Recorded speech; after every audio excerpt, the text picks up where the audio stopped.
جو military jail میں تھے وہ وہاں سے لاپتہ ہو گئے، اور ہمارے لیے یہ جتنی پریشانیاں ڈالتے جائیں ہم اس چیز پہ مضبوط کھڑے ہیں۔ میری بہن اس لیے یہاں کھڑی ہیں کیونکہ یہ آج اپنے بھائی کے کیس کے لیے آئی ہیں اور کل یہ جا رہی ہیں اپنے بیٹے کے لیے۔ تو کوئی بات نہیں، ہم خواتین ہیں، اگر ہم گھر سے نکلی ہیں پاکستان کی ساری مائیں اور بہنیں گھر سے نکل آئیں گی۔ یہ بھول جائیں کہ ان کا خیال ہے کہ ہمارے گھروں کو توڑیں گے، ہمارے بچوں کو اٹھائیں گے، ہمارے بھائیوں کو اٹھائیں گے، ہم ڈر جائیں گے۔ ہم پورے پاکستان میں مائیں اور بھی کھڑی ہوں گی، ہم اکیلے نہیں ہیں، ہمارے ساتھ پورے پاکستان کی مائیں بہنیں۔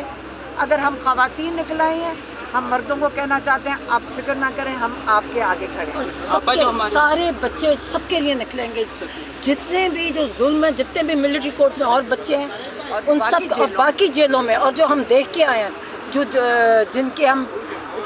جن کی فیملیز پیچھے ہیں، جن غریب مزدوروں کو انہوں نے اٹھایا ہے، ان کے لیے تو ہم نے کھڑے ہونا ہی ہے انشاءاللہ۔ اللہ تعالیٰ ہمت دے گا، اللہ ہمارے ساتھ ہے۔ ڈرا رہے ہیں، سب کچھ کر رہے ہیں، دھمکیاں دے، کوئی بات نہیں، ہم اب بیٹھیں گے نہیں۔ اب چیزیں بہت دور چلی گئی ہیں، ظلم کے خلاف کھڑے ہونا ہر ایک کا فرض ہے۔ جو ظلم کے خلاف نہیں کھڑا ہوتا وہ ظالم کے ساتھ ہے۔ اسے ڈیسائیڈ ہم نے کرنا ہے کہ ہم نے مظلوم کے ساتھ کھڑے ہونا ہے، ظالم کے ساتھ، اور ڈرنے کون سی بات ہے۔ رانی میں بتاتی ہوں کہ میں 2 دن سے یہی بتا رہی ہوں ان کو کہ انہوں نے کہا کہ جی ملٹری تنصیبات کے اوپر توڑ پھوڑ ہوئی۔ میں تب سے پوچھ رہی ہوں کہ ملٹری تنصیبات کی کیا حیثیت ہے؟ اینٹیں، پتھر، بیکار جہاز جن کے پیچھے یہ انسانوں کی 25 لوگوں کو شہید کیا، باقیوں کو جیلوں میں بند کر کے سزائیں دے رہے۔ آپ دیکھیں 10 مہینے تو سب کو ہو گئے، کچھ سزائیں کاٹ رہے۔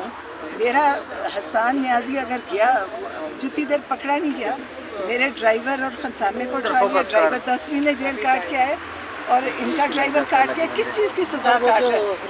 نہیں۔ اور میرا ملازم ایک تھا، وہ بیچارہ بیمار ہو کے ہسپتال کاٹ کے آیا۔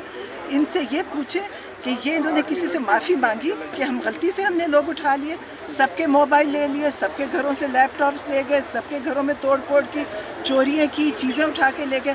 میرے گھر میں آئے، میرا فریج، برتنوں کی الماریاں، بستر، ہر چیز دیکھ رہے، جو دل کرتا ہے وہاں سے اٹھا لیتے ہیں۔ کسی نے نہیں پوچھا، ان کو یہ پوچھا ابھی تک نہیں کیا کہ آپ یہ سامان کدھر لے کے جا رہے ہیں۔ اور جو توڑ پھوڑ لوگوں کے گھروں کی ملٹری کے، وہ جو فوجی گھر، تو فوج کے پاس بہت پیسے، وہ ٹھیک ہو جائیں گے۔ لوگوں کے گھروں کا انہوں نے توڑا ہے، ان کو کس نے ٹھیک کرنا ہے؟ نہ انہوں نے معافی مانگی کسی سے، نہ انہوں نے کہا کہ جی ہاں جو بیچارے 25 شہید بچے جوان، ان سے، ان کے گھر والوں سے معافی، بلکہ ان کو کہا کہ تم نے بات بھی نہیں کرنی اپنے بیٹے کی، تم نے ان کی جو شہیدوں کی میتیں، انہوں نے کئی دن ان کو پکڑا ہی نہیں۔ آپ یہ اتنا ظلم تو شاید ہی ہم نے کسی سنا ہوگا۔ ہم کشمیر کی برائی ایسی کرتے ہیں، کشمیر تو کچھ بھی نہیں اس کے آگے۔ جو انہوں نے پاکستان میں کیا، مقبوضہ کشمیر میں جو ہو رہا ہے، وہ اس کے مقابلے میں کوئی چیز نہیں ہے۔ پاکستان میں انہوں نے ان اینٹوں پتھروں کے نام پہ، جی جناح کا گھر تو کور کمانڈر کا گھر، اس کی کیا حیثیت ہے گھر کی؟ انہوں نے، ہم خود وہاں پہ موجود تھے، کہیں کسی نے کوئی توڑ پھوڑ نہیں کی، سڑک پہ ہم تھے، کوئی اندر نہیں۔ اور اگر کوئی بچے اندر چلی بھی گئے تو کون سا گناہ ہو گیا؟ وہ کون سی مقدس جگہ تھی؟ لوگ تو خانہ کعبہ کے اندر بھی جا کے آرام سے چلے جاتے ہیں، ان مقدس جگہوں کی کون سی حیثیت تھی؟ اس کے اوپر یہ سارے سیاستدان